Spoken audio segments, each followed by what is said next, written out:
हे जनार्दन, यदि आपको यह मान्य है कि कर्म से ज्ञान श्रेष्ठ है, तो फिर हे केशव, आप मुझे इस भयंकर कर्म ऐसे युद्ध में क्यों प्रवृत्त करते हैं?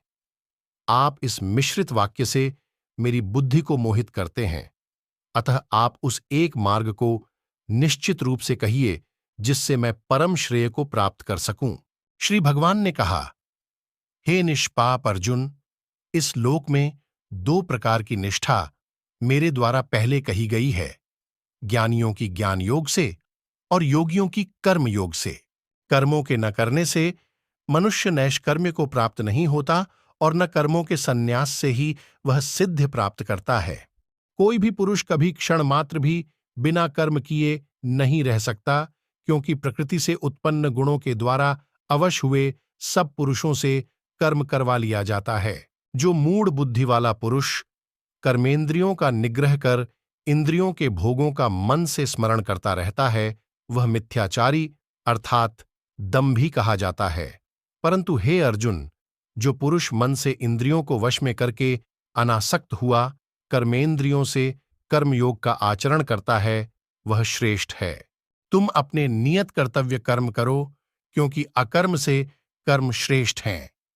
तुम्हारे अकर्म होने से तुम्हारा शरीर निर्वाह भी सिद्ध नहीं होगा। यज्ञ के लिए किए हुए कर्म के अतिरिक्त अन्य कर्म में प्रवृत्त हुआ यह पुरुष कर्मों द्वारा बंधता है। इसलिए हे कौन्तेय, आसक्ति को त्याग कर यज्ञ के निमित्त ही कर्म का सम्यक आचरण करो। सृष्टिकर्ता प्रजापति ब्रह्मा ने सृष्टि के आदि में यज्ञ सहित प्रजा का निर्माण कर कहा, इस यज्ञ द्वारा तुम वृद्धि को प्राप्त हो और यह यज्ञ तुम्हारे लिए इच्छित कामनाओं को पूर्ण करने वाला हो। तुम लोग इस यज्ञ द्वारा देवताओं की उन्नति करो और वे देवतागण तुम्हारी उन्नति करें। इस प्रकार परस्पर उन्नति करते हुए तुम परम श्रेय को प्राप्त होंगे।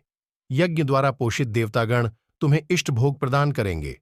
उनके द्वारा दिए हुए भोगों को जो पुरुष उनको दिए बिना खुद ही भोगता है, वह निश्चय ही चोर है। यज्ञ के अवशिष्ट अन्न को खाने वाले श्रेष्ठ पुरुष सब पापों से मुक्त हो जाते हैं, किंतु जो लोग केवल स्वयं के लिए ही पकाते हैं, वे तो पापों को ही खाते हैं। समस्त प्राणी अन्न से उत्पन्न होते हैं। अन्न की उत्पत्ति पर्जन्य से, पर्जन्य की उत्पत्ति यज्ञ से और यज्ञ कर्मों से उत्पन्न होता है। कर्म की उत्पत्ति ब्रह्मा जी से होती है और ब्रह्मा जी अक्षर तत्व से व्यक्त होते हैं। इसलिए सर्वव्यापी ब्रह्म सदा ही यज्ञ में प्रतिष्ठित है। जो पुरुष यहां इस प्रकार प्रवर्तित हुए चक्र का अनुवर्तन नहीं करता, हे पार्थ, इंद्रियों में रमने वाला वह पाप आयु पुरुष व्यर्थ ही जीता है। परंतु जो मनुष्य आत्मा में ही रमने वाला, आत्मा में ही तृप्त तथा आत्मा में ही संतुष्ट हो, उसके लिए कोई कर्तव्य नहीं रहता। इस जगत में उस पुरुष का कृत और अकृत से कोई प्रयोजन नहीं है और न वह किसी वस्तु के लिए भूत मात्र पर आश्रित होता है। इसलिए तुम अनासक्त होकर सदैव कर्तव्य कर्म का सम्यक आचरण करो, क्योंकि अनासक्त पुरुष कर्म करता हुआ परमात्मा को प्राप्त होता है। जनक आदि ज्ञानी जन भी कर्म द्वारा ही संसिद्धि को प्राप्त हुए। लोक संग्रह, लोक रक्षण को भी देखते हुए तुम कर्म करने योग्य हो। श्रेष्ठ पुरुष जैसा आचरण करता है, अन्य लोग भी वैसा ही अनुकरण करते हैं। वह पुरुष जो कुछ प्रमाण कर देता है, लोग भी उसका अनुसरण करते हैं।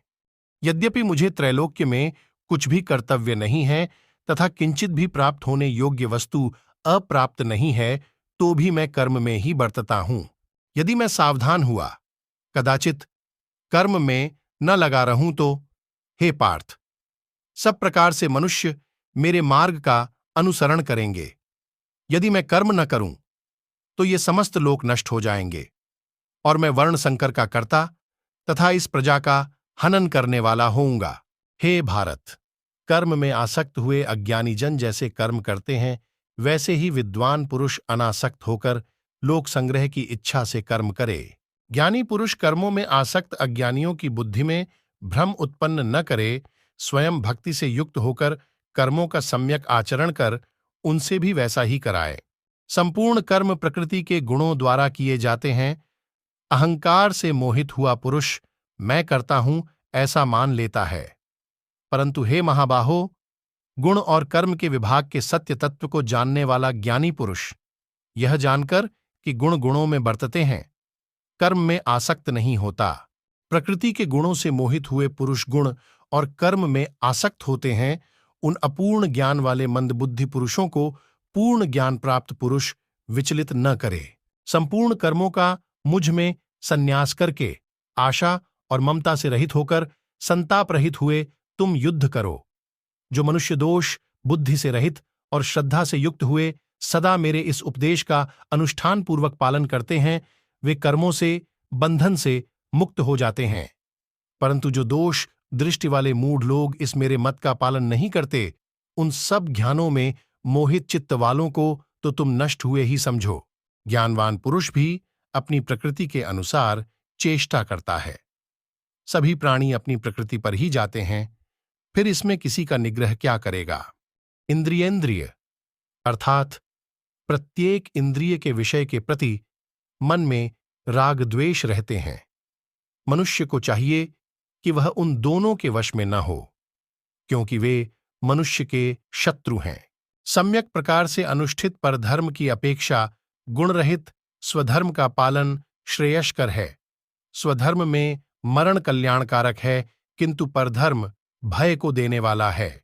अर्जुन ने कहा, हे वार्ष्णेय, फिर यह पुरुष बलपूर्वक बाध्य किए हुए के समान अनिच्छा होते हुए भी किसके द्वारा प्रेरित होकर पाप का आचरण करता है।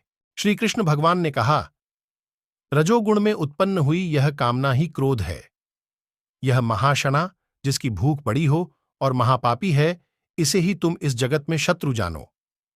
जैसे धुएं से अग्नि और धूलि से दर्पण ढक जाता है तथा जैसे भ्रूण गर्भाशय से ढका रहता है, वैसे ही उस काम के द्वारा यह ज्ञान आवृत होता है। हे कौन्तेय, अग्नि के समान जिसको तृप्त करना कठिन है, ऐसे कामरूप ज्ञानी के इस नित्य शत्रु द्वारा ज्ञान आवृत है। इंद्रियां, मन और बुद्धि इसके निवास स्थान कहे जाते हैं। यह काम इनके द्वारा ही ज्ञान को आच्छादित करके देही पुरुष को मोहित करता है। इसलिए हे अर्जुन, तुम पहले इंद्रियों को वश में करके ज्ञान और विज्ञान के नाशक इस कामरूप पापी को नष्ट करो। शरीर से परे श्रेष्ठ इंद्रियां कही जाती हैं। इंद्रियों से परे मन है और मन से परे बुद्धि है, और जो बुद्धि से भी परे है वह आत्मा है। इस प्रकार बुद्धि से परे शुद्ध आत्मा को जानकर आत्मा बुद्धि के द्वारा मन को वश में करके, हे महाबाहो, तुम इस दुर्जेय कामरूप शत्रु को मारो।